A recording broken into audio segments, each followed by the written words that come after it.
Welcome back again, boys and girls, to another lesson with Miss Brown. I have Olivia helping me out here again. Thank you so much for these figurative language lessons. So we're going to be looking at the last two figurative language terms, idioms and symbolisms. So grab your writing books and let's get ready to begin. So the first term that we're going to be looking at is the term idioms. And for whatever reason, Olivia, idioms and hyperboles, I get them mixed up sometimes. I don't know why. I do. I'm going to be honest. I do. I remember that hyperboles are an exaggeration and idioms are a bit different, but let's see how you guys handle it. Okay, so the definition of idioms.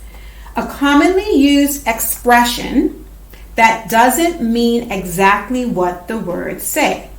The meaning is figurative, almost like an inside joke. So what that means is that there are going to be some words put together in a phrase. If you were to look at what the words say, the actual meaning doesn't look like what the words say. So I'm going to give you some examples in a minute, but at this point I want you to put me on pause so that you can write down the title idioms and the definition. Okay, so you ready to begin? Yeah. All right, so let's show them the first idiom.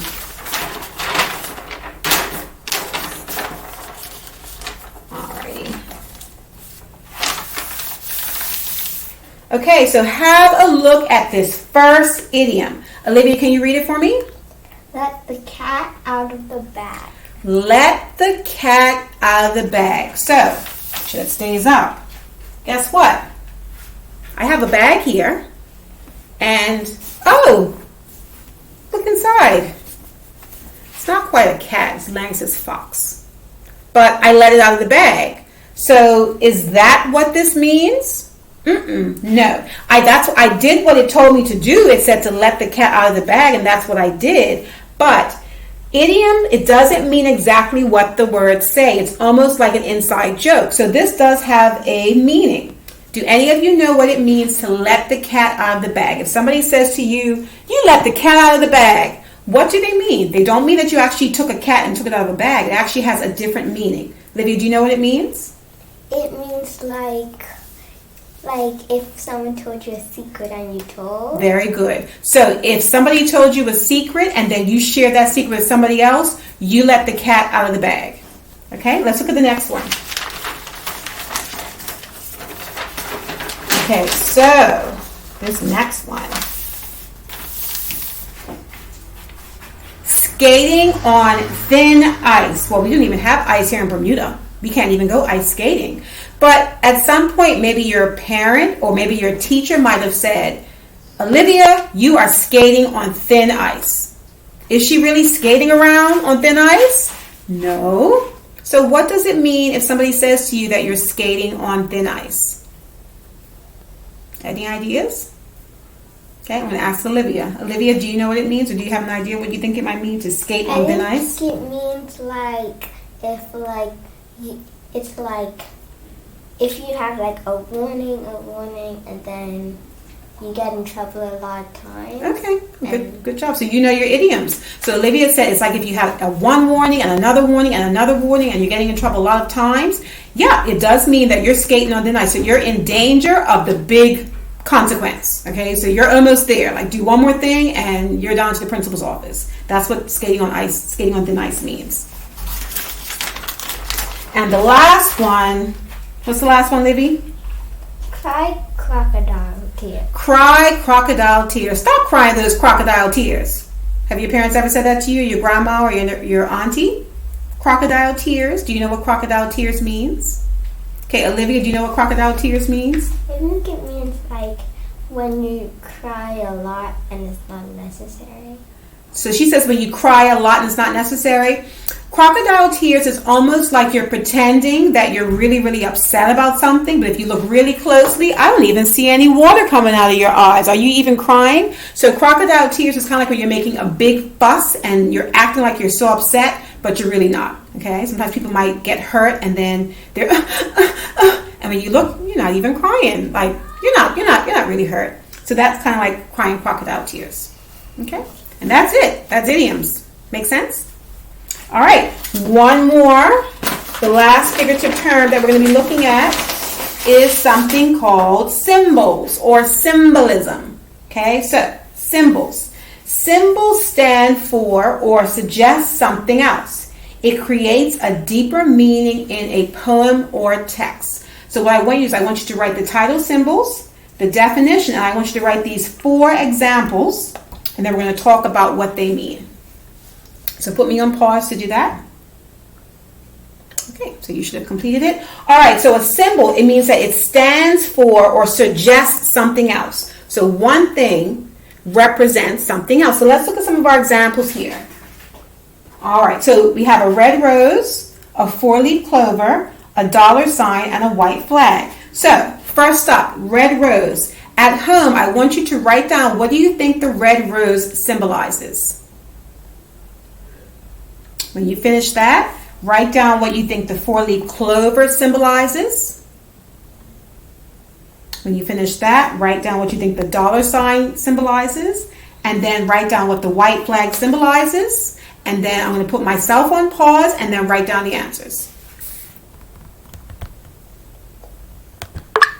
Okay, so Olivia, you should have your answers down now for what you think each of these things, what each of these objects symbolizes. Olivia, a red rose, what do you think? Love. Very good. A red rose symbolizes love. Did you get that? Okay. 4-leaf clover. What do you think it symbolizes? Olivia, what do you think it symbolizes? Love. Lucky or luck? I'll put luck. Did you get that? Okay. A $sign. What do you think a $sign symbolizes? Rich. Rich. Like wealth. Rich. Okay. Rich, wealth, or I'll put money. I'm going to put money. And a white flag. Ooh, that's a tricky one. What do you think a white flag symbolizes? Olivia.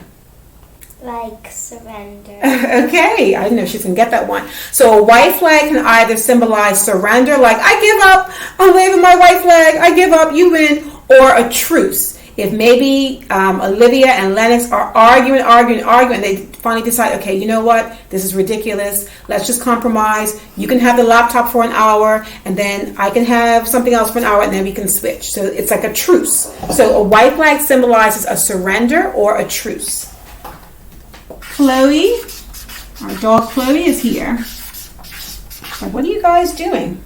Surrender or truce? Can you see that? Okay. Now, so you might be saying, okay, Miss Brown, I get that these objects symbolize something else, but what does that have to do with our writing? We're not just going to write 4-leaf clover. Well, when you get into poetry, especially, poetry, I never really liked poetry when I was in school. I thought it was kind of dull and boring. I just didn't like. I love to write stories, but when it came to poetry, I didn't really like it. And it wasn't until I got older and I really started to appreciate poetry. It's almost like a puzzle. Sometimes the way that they write, they're not telling you exactly what's happening because they're using so much figurative ding ding ding language, and you almost have to think about and analyze what they're talking about. So on this next page, I have a poem. The poem is called Love. And in this poem, they actually talk about a rose. And what did we say that a rose symbolized? What did it symbolize, Libby? Love. Okay, so a rose symbolized love. So I'm going to read this poem to you, and I want you to think about what they're talking about. Okay, what does the rose, so we know that the rose symbolizes love, but in what capacity does it symbolize love? Okay, all right, here we go. Here's a blush rose with raspberry scent. Here's a pink, come taste the edge. And here, my dear, upon the stair, is simply the hip of a white blue rose I've carried up to bed. Did you know that all poems don't have to rhyme? Did you know that? Okay, so all poems don't have to rhyme. So Jack and Jill went up the hill. No, you don't have to. Some poems do, but then some poems don't rhyme. I'm going to read it one more time and tell me if you can figure out what this rose is talking about. You know, it has something to do with love, but what's it talking about? Okay, here's a blush rose with raspberry scent. Here's a pink, come taste the edge. And here, my dear, upon the stair, is simply the hip of a white blue rose I carried up to bed. What? And you might be saying, Miss Brown, what is this poem talking about? Blush roses, a raspberry scent, come taste the edge, huh? Okay, so it has something to do with love. So what do you think this rose is symbolizing here? Okay, I'm going to ask Olivia. Olivia, what do you think? A lip? A lip? No. Like lips? That's what you think? Okay, so Olivia said lip. So no, it actually deals with something that a person loves very much. What would a person love very much that they would carry up to bed? What would a person love very much they would carry up to bed? Do you know? I think Olivia stumped too. An animal? An animal? Your animals sleep in beds? What would a person carry up to bed? A what? Oh, the baby. A baby or a child. So this rose here symbolizes love of a child. Okay? So yeah, so poetry is a little bit tricky. All right? Okay, so that is our lesson for today. You can do some practice in your packet.